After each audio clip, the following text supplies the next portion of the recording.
could see the marshals not knowing which way to run. They started to go one way when the car first went from one side, and then they sort of stopped and tried to go the other way when he came. And at the point where they finally knew exactly which way he was coming at them, they just had very little time to get out of the way.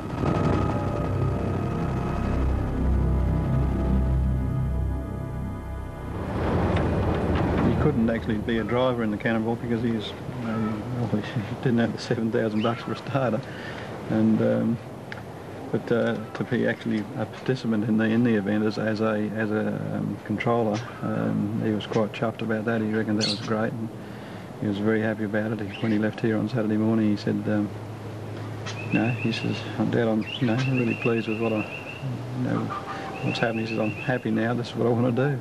Motor racing was a passion Keith Pritchard couldn't do without. He tinkered with souping up cars in his backyard to drive them to win. And with 10 years' experience behind the wheel, no one thought it could happen like this. I didn't think it would happen on what he was going on this time. But like actually driving, I thought it could happen. Not just being beside the road. Having been chosen as an official for the Cannonball Run, he was well aware of the speeds Akihiro Kabe's Ferrari could go. In a macabre twist, Keith Pritchard predicted his own fate. He said after the time trials, he said that the driver of the Japanese car, the Ferrari, he said he's crazy. He said he's going to kill someone. He said I'm going to just go down and watch. Unfortunately, he didn't get to watch. The overall safety of the event is now more than ever under scrutiny. But despite the tragedy, the event is still going ahead. Cannonball Run organiser Alan Moffat was at the scene yesterday within minutes of the crash. The visibility was from here to the horizon. It was bright and sunny. I just can't imagine what took place.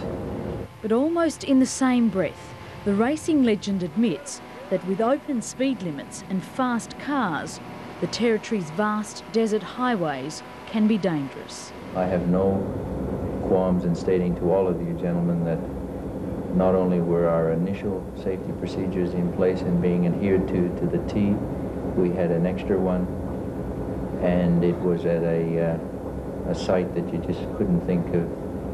There are 100,000 other spots on this highway where this you would have believed possible that it could have happened, and that this certainly wasn't one of them. The fact that they were not experienced drivers and at the speeds that they were doing, I think that contributed to it. Maybe there should have been, in hindsight, a stricter control on the experience of the drivers. I believe that the event should have been stopped. I don't believe our highways are playgrounds. The speeds that the competitors have to travel at are unsafe when they have to share that highway with other road users. The Northern Territory's Chief Minister doesn't hold the same concerns, believing in the goodwill of the cannonballers. They have demonstrated to date to be people who can follow procedures. What happened, the information I have with the details of the accident, was that it was one of those tragic accidents which occur from time to time, and whether you're conducting a cannonball type event or not, people die on roads. Albeit surprisingly, Keith Pritchard's family agree. I don't think Keith would have wanted the race stopped at all. He was same as Bathurst. He said if ever anything happened to him on the track, not to stop the race, to keep going, because that was what it's all about. This happens.